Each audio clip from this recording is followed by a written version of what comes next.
afternoon. At the tone, Pacific Daylight Time will be 5, 4, and 30 seconds. What? Oh my God, we're having an earthquake. Wait a minute. Hold on. Can you feel that? Yes, I sure can. Okay, this is interesting. There go the lights. Oh.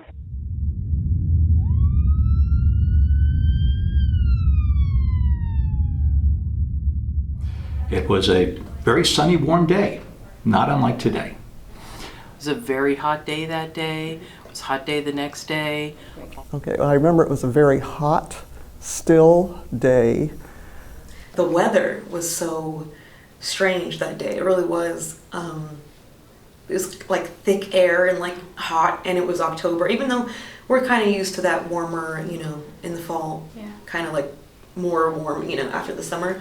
But it was strange. There's something weird about that. In my family and my friends' families, they say, oh, it's earthquake weather. It was a very hot day, and now looking back on it, we call it earthquake weather.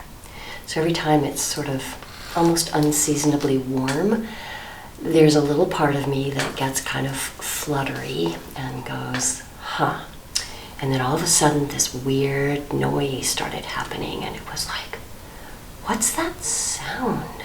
The first thing was hearing the sound coming through the trees. The first thing that happened was the sound, which I will never forget. And my daughter said it sounded like rushing water, but for me, I heard squeaking wood. It was going, coming as a wave over the mountains toward us. The only thing I could compare it to is hearing a freight train, the roar of a freight train really close, but it was a sound you've never heard before or since. I heard a rumbling. It sounded like a train in the distance. And I thought, very odd sound. Then I see a plume of dust cascade down on the driveway. That's very odd. Then also the whole place shook. And that first shock was so dramatic that I dropped immediately and went under a desk probably about this size, knowing that this was something not to waste time looking around the room. And being on the floor, I could feel the tiles rippling. And of course, it started with that one shock, and then it just intensified. The car started to bounce like jumping beans, and the signals over the intersection were going back and forth 10 or 15 feet in the air. Immediately, having experienced other earthquakes, I knew this was a completely different animal. Back when we were backing into the station, and as we were backing in, right as we were crossing the threshold of where the door is, the engine started to shake like crazy. And the driver started to laugh. He thought somebody had jumped on the tailboard and started jumping up and down. But I could tell by the noise, because in those days we sat outside the engine, kind of in a semi-covered area, but still outside. And we faced backwards, and I was right underneath where the door was. And I could tell by the sound, this was not somebody jumping on the engine. This was an earthquake right away. I don't know if you've seen an old film projector break, but like the image starts going really fast, like as the film strip is flapping. And it was like that, only sideways. Like I couldn't even focus my eyes because all the trees in the forest were vibrating from side to side, like really, really fast. And then a huge cloud of dust rose up from the dirt, like poof, like somebody beating a big rug. And I looked up toward where the city hall is for Scotts Valley, away from our station on Herba Lane. I could see the wave going up into the hills. And as it went up, you could see like the dust and the dirt going on. And already I could see a huge cloud over Pacific Avenue in downtown. And I knew it wasn't smoke. I knew it wasn't from a fire because it was basically instantaneous. And it was obvious that buildings had essentially exploded. As I started down the road from the Aptos area on Soquel Drive looking towards Santa Cruz, I could see big billows of what I interpreted at that time to be smoke. And in my mind, I thought, oh, you know, we've gone through this, we've made it through, and now we're going to burn. We're going to have all the gas lines, you know, broke. Like I was thinking the 1906 earthquake in San Francisco, I've seen plenty of those photos. And I just thought, oh, what is this going to be like? And not knowing at the time that was a combination of the dust and cement downtown. And from Branch of 40, the junior high gym there, you can see you're above downtown. So we saw all the smoke rising from the fires, the building, we couldn't tell if it was dust or just chimneys, buildings collapsing, but it was both. It was dust from buildings collapsing that was rising up, and the fires. There was a lot of dust in the air that was just really thick looking, almost like you'd been in a dust storm, and you could almost smell the dust.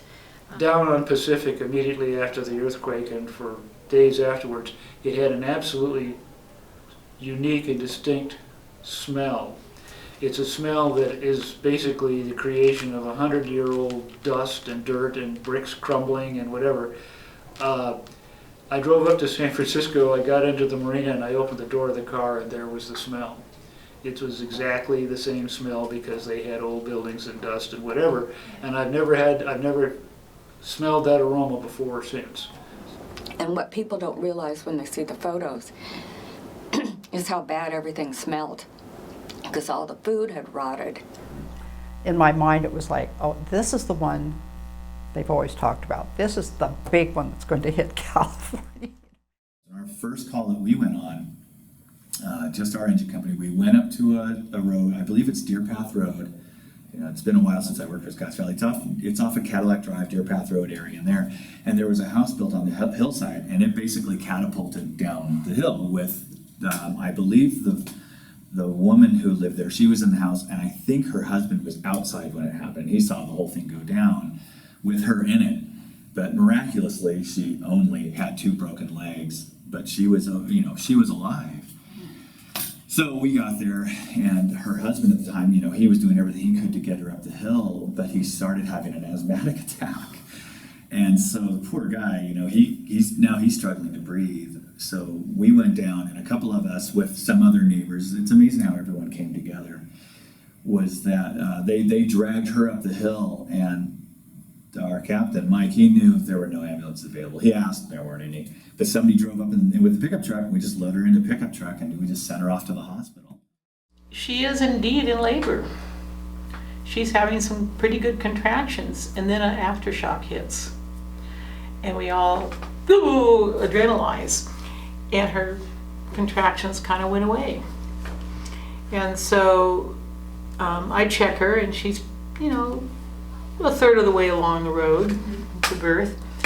And the hearts are good, and she starts having contractions again as we settle down. And every so often there would be a big aftershock where we felt big. And you never know when you feel that. I mean, it was more rattling after the earthquake than the actual jolt, because that was over. But the weeks afterwards, you'd hear them coming blocks away when the houses would start creaking. Her labor picked up. Aftershock, her labor stopped. After a while, half an hour, she'd go back into having contractions, and we'd go on, and there'd be an aftershock. Her labor would peter out.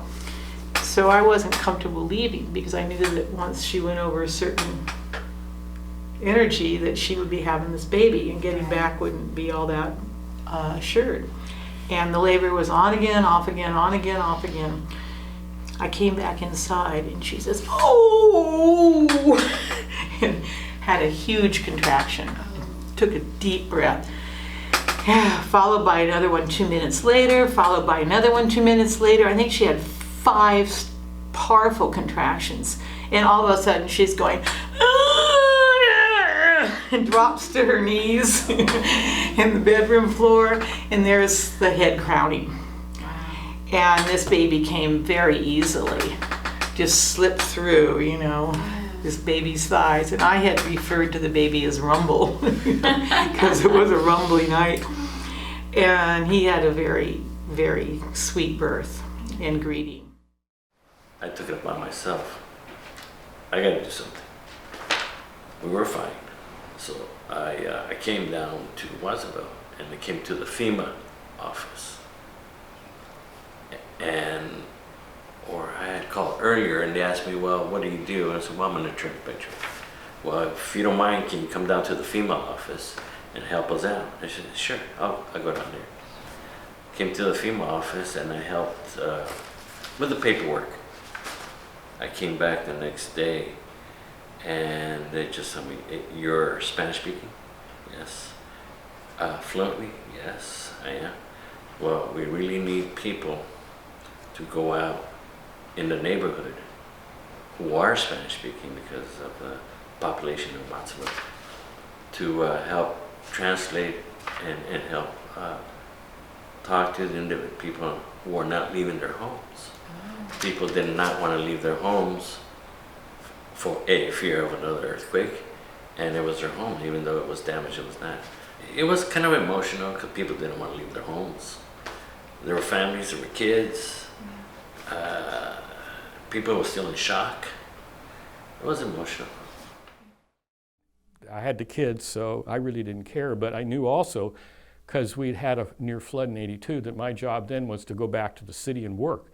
And what do you do with 2 kids in a car and go to work? Well, we went down, and it was kind of interesting. When you think about it, emotions start to come through. But so with that, I went down, told the kids, stay in the car, don't do anything. And you know, Eric was, I think, in the 5th grade, and Christine was in the 2nd grade or 3rd grade. So they were kind of young, but what do you do? I mean, how do you split your life between what you know you need to do and what your family obligation is? So I just said, stay here. So it was so exhausting that first day. And to have if it would just been focused on doing what I did, that would have been hard enough.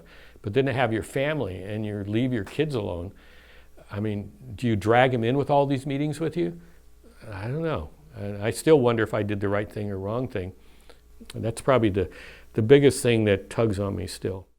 I was working for the Santa Cruz Public Libraries, so I was the coordinator of services. At that time of day, just after 5, the room was filled with unattended children who had been asked by their parents to go there after school.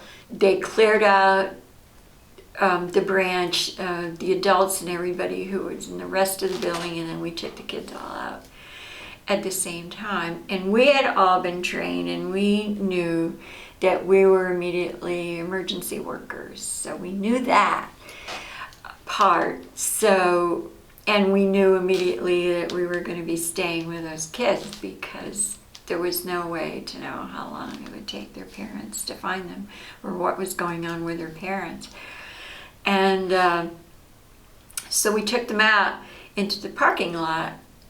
And when I said that we were trained to know we were emergency workers, the one thing that you can't know, that I hadn't even thought about really, was that you can't get to your own family.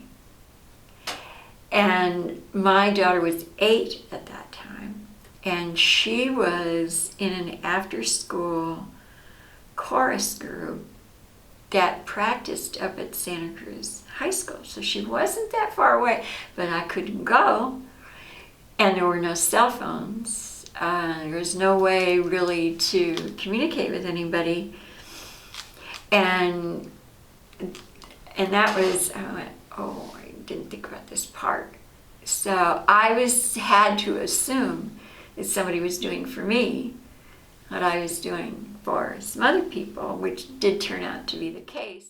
The Santa Cruz Coffee Roasting Company's, the bookshop Santa Cruz wall fell onto the top of the Santa Cruz Coffee Roasting Company and collapsed the whole building. And they knew that there was an employee that was trapped somewhere inside that building. And I ended up just being in I guess you call it a bucket brigade, which was outside the building in a line of people just passing buckets of debris out. Oh, wow. But while we were doing that, were underneath, against this about 20-foot high wall, and there was a lot of bricks that were loose at the top. And every few minutes, another aftershock came, and everybody was in the bucket brigade, ran away from the building, and stuff fell down, and then everybody came back and continued this. And unfortunately, we found out later that that woman had died in this.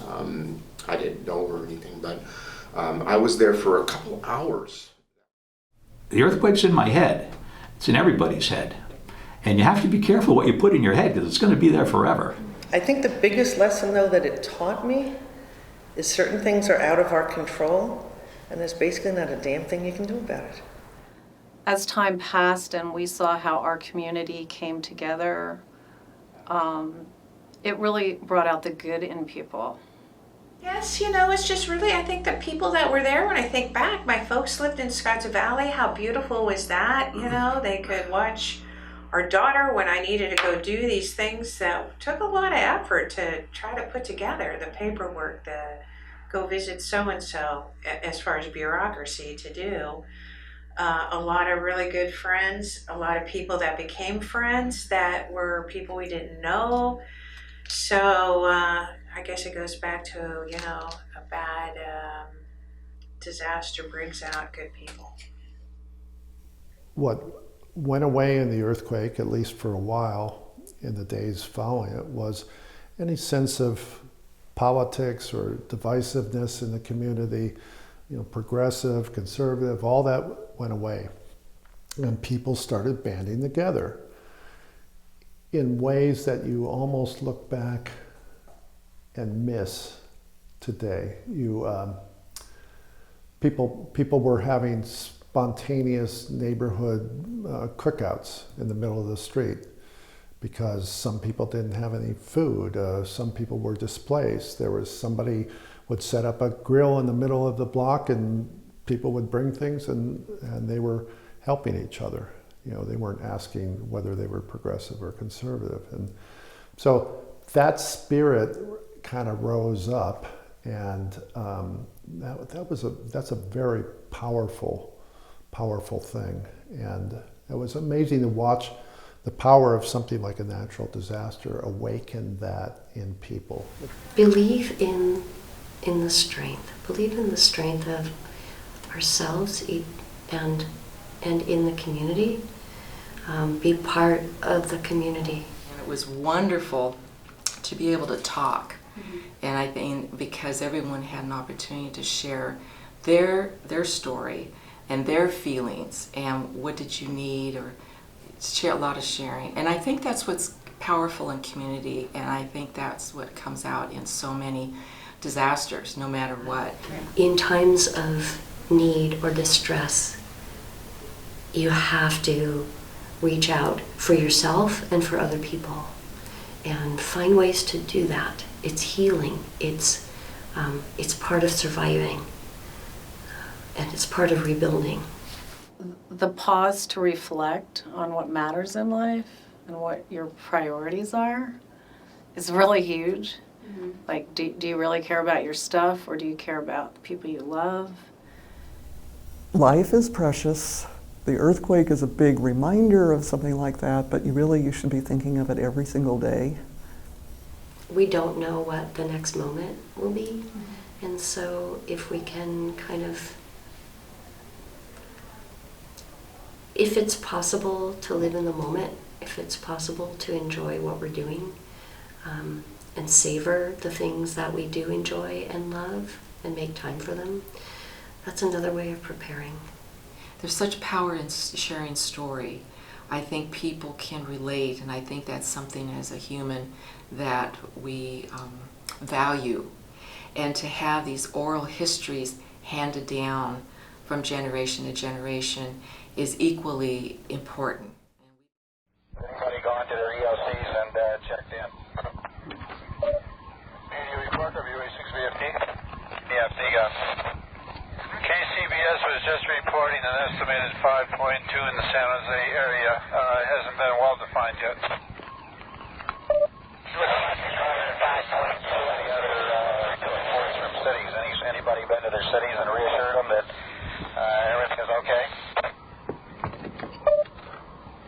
WB